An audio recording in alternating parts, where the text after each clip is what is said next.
Hey, this is the gang from What Remember podcast. We have Brandon Wilson, our friend here, and our guest on our Just One of the Guys episode that's coming out at some point. We wanted to just recommend you some Halloween things that we like and that we think you should watch. One of them is going to be streaming, and one of them is going to be our pick. I'll go first. My movie to stream, I think, is Nightbreed. It's on Netflix. It's the director's cut on there right now. It's a Clive Barker movie, and it's about a guy who becomes a monster or werewolf kind of guy. He travels to a realm of other monsters, and there's a serial killer on the loose, and it's a crazy like body horror, creep fest movie. It's an action fantasy horror. And, there's like a lot of creatures in that too. Yeah, the creatures are the good guys. Spoiler alert. Yeah. Okay. And they in the re-release they brought back a lot of the original actors to come back to add dialogue for scenes that were wrong, or they just wanted to add more. I saw the original; it was really bad. Director's cut is online. Watch that one. Danny Elfman does the theme song. It's really good.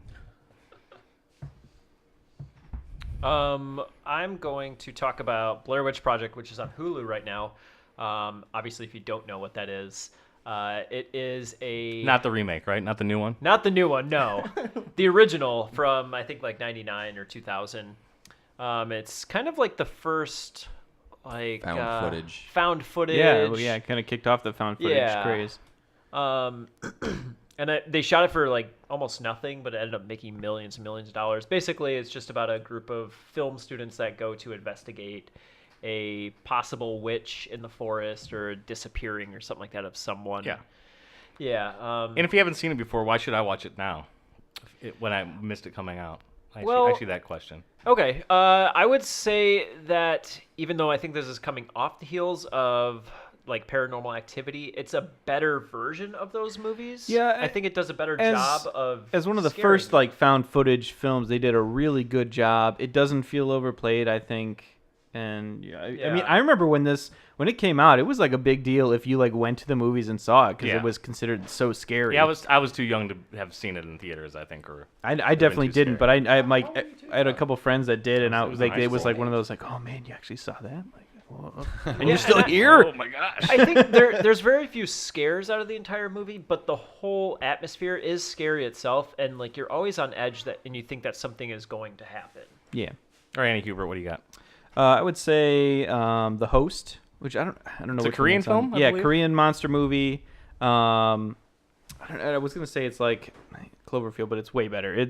You see the monster way more, and it's way cooler. Yeah, it's better, and it's like essentially it's just this everyday life in like this town in was it South Korea, and all of a sudden this monster just comes up out of the water and starts attacking people, and so you follow like a family trying to survive. It's like a brother, sister, and their dad. They just did a really good job of it. It's what would happen if a monster came to life. Right now everyone's like trying to coping with the idea of like what the heck is happening, and then trying to trying to survive essentially, and that's all it is. And it just again, kind of Blair Witch style. It's a genuine film, I think, before like it got a little overdone. A genuine film. Yeah, he's great in it. So I don't want to. I sound real bitter about other movies. That's not the case. It's just a really well done film. I'm not a horror movie guy, and so this was a really good kind of thriller monster movie. So it's really enjoyable. Yeah, it's a great foreign film too. Mm-hmm. All right, Brandon, what do you got? Tremors. It's like the host. It's like an American The Host. Oh yeah, it's an American '90s The Host. Fred Ward, Kevin Bacon, Victor Wong, underground Victor Wong is in goddamn this? snakes. Oh, it's so good. Yeah, and the man. the dad from man. Family Ties, Reba McEntire. Yep. Guns. Reba McEntire was the dad from Family Ties? What? Oh, Reba's so good in this movie. Reba's a great actress. She is. She's she needs wonderful. to be in more things. Her show was good. I'm going to put it out there. I would agree with you. Her daughter in the show was hot too. Well, she was also very nothing of attractive. this.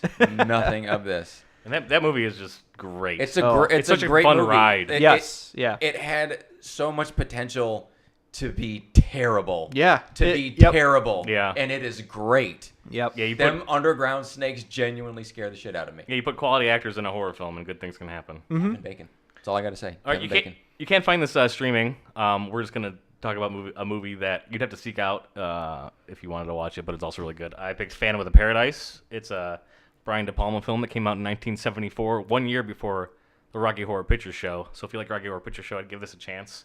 It's a rock and roll horror musical based off the Phantom of the Opera, but it's set in like a more modern time, and also incorporates a little bit of the Faust story where a guy sells his soul to be a musician.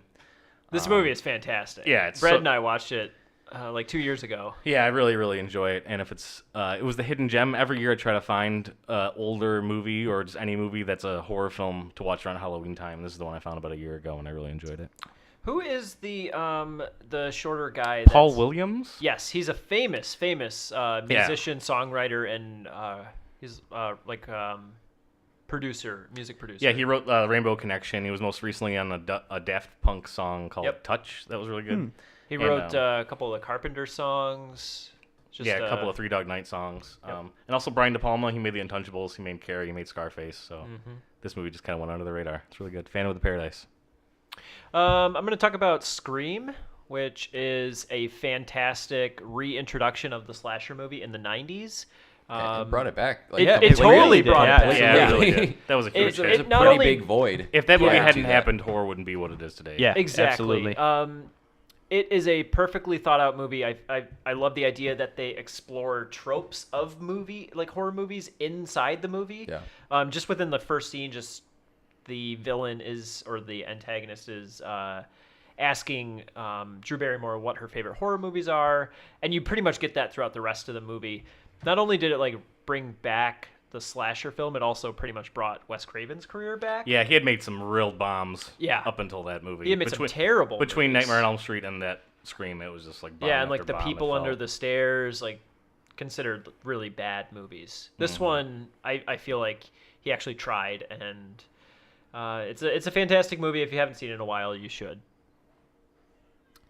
I'd say my one that's not streamable is a newer film, but It Follows was one of the best modern horror films. Wait, I'm I've not seen following. in Go a back. What were you saying? So I think it only came out just last year, and it was again, I'm not a guy who likes horror films. This film was amazing, and it does such a good job of keeping the suspense in the fear of the unknown, because you don't get to see exactly what it is, and the shape keeps changing. It's a really amazing movie. Filmed in Michigan. Yeah, and especially if you live around here, you see your suburbs. Yeah, you see a lot of stuff, a lot of landmarks you that see you'll Detroit. recognize. But just an amazing suspense film, really good. Also pretty sexy. Oh yeah, It's a little sexy. oh yeah. It's all about sex. It is, also eh? has It's a sex film. yeah, it also has kind of a vibe of an 80s movie in a way. Yeah. I mean, and that's kind of Which the point. I liked. I really like that. It's meant to feel like it's set almost in the 80s, but at the same time, it's kind of ambiguous, which I think is another thing I really Exactly. enjoy about the film. So. Especially that girl's reading on a tablet. That's a she's seashell. reading on weird that was purposely in the weird movie to throw you tablet off. thingy. Yeah, but Yeah. it looks all the cars and all the settings look like the 80s, and really, really well done film. Really exciting. Haven't seen it. Check it out. It's all right. Real good. Yeah. Real good modern. What is your you can talk about that one, but I am going to talk about that All one. Do right, it. Talk Talk about one. it, then. Talk about that one. I'd probably say John Carpenter's The Thing. What though? What do you can just say what the name of the movie is? The Thing. That Wait, that what one thing movie he is made. it, That though? one thing. John Carpenter's The Thing. But what? Just tell me what movie it was. Was it Escape from New York? Was it? Thing. Which? What? Classic. The one thing. We're not following here. But it follows. Oh. It follows. It the follows thing? the thing. Now that's a movie. But no, I really liked the build of paranoia in that movie, and it just John Carpenter's really good, and it sucks that movie didn't really do well. Nothing that came out that year really did well. Like that movie came out with Blade Runner, and everything just kind of took a backseat to E.T. because they all came out at the same time. But Yeah, people wanted happy alien movies, not scary ones. right, and what was that special guy that did the special effects in that movie? Rob Bottin. Yeah. Like this, the effects are amazing the in that visual film. They're effects in so that movie good. that they did. It's just ingenious. Oh, It yeah. is freaking incredible. And Yeah, almost impossible to replicate. I don't know why. how we and just then they lost that tried art. to in the I think it was 2011 remake, but Yeah. then they laid CG Yeah. over Oh, top that of the movie practical is It didn't effects. work. movie's a And pile. didn't work. It was I think those the practical old special effects from that film really helped sell that film, and it's Yeah. really good. Plus Yeah. Keith David's in it, and he's amazing. Yeah, oh, he's and, wonderful. and everything. And Kurt Russell. Kurt Oh, yeah. Russell. Fantastic. Kurt Russell. Kirk Russell? Kurt. Ernest Borgnine? Um, Isn't he in there? no, just like the buildup of. He probably is, I feel like. John Carpenter's probably like my favorite. Well, that period of his Right. career. Yeah, Right. we went on that discussion when we talked about They Live. Yep. Right. Just a master at building like tension and suspense, and I think it's probably one of his best executed movies. And it's not campy either. Like some of his later movies can get campy, but Oh, they're absolutely. like purposely like that. Right. This No, one yeah. feels It's a straight up genuine. horror Yeah. thriller. Yeah, it's and real I good. feel like Big Trouble is where like that intentional came Right. came Exactly. around. But then the next movie, They Live, it was like unintentional and just looked really like if you were to Snowballed like in there, look too. through John Carpenter's catalog, you would think that They Live was his first movie Yeah. because it just looks very amateur. yeah, we did kind And of. That's kind of what we talked about. that's his first movie without Dean Cundey on camera, and so it kind of makes you wonder how much. It makes you wonder why there would be an everything. 8-minute fight scene. Oh my. Yeah, that and is it Dean Cundey's work in John Carpenter movies that you like, or John Carpenter's work? I think Right. just the combination when they need to team up. Yeah. And they're Yeah, just, yeah. I don't know what other Dean Cundey films, the non-John Carpenter ones. All three Back to the Future. Oh yeah. Oh, I mean, okay. Okay, So so he needed he him. definitely had a factor. Yeah. Yeah. Gotta need that guy. A lot of really big stuff. Back to the Futures are the only one that like come to mind, but a lot of really big stuff. Yeah, Back to the Future is so dependent on the visuals. I mean, Yeah. good job getting that guy. Yeah. Too bad for John. Maybe he like priced John out of a job or something like that. Right. Right. Maybe he just like couldn't afford him anymore. That would be my guess. But yeah, see all these films. They're really good. Thanks. Thanks, guys. Happy Halloween. Ooh.